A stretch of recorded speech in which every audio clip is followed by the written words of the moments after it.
Nirvana is a Sanskrit word for the goal of the Buddhist path, enlightenment, or awakening.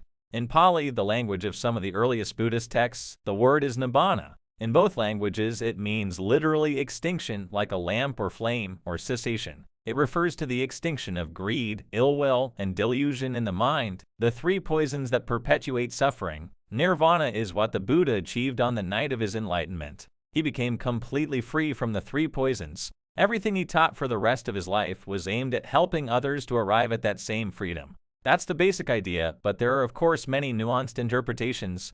In the Theravada tradition, for instance, nibbana is the way out of the endless cycle of rebirth and death known as samsara. It is a state that exists beyond space and time, impossible to describe. But a person who has attained nirvana is completely out of the woods of suffering and stress. In Zen, Tibetan Buddhism, and other types of Mahayana Buddhism, the state of nirvana is synonymous with becoming a Buddha, or realizing one's innate Buddhahood or Buddha-nature. In some schools, it's believed that everyone's basic nature is inherently enlightened, but since it is cloaked in ignorance like clouds in front of a brilliant sky, we don't recognize it.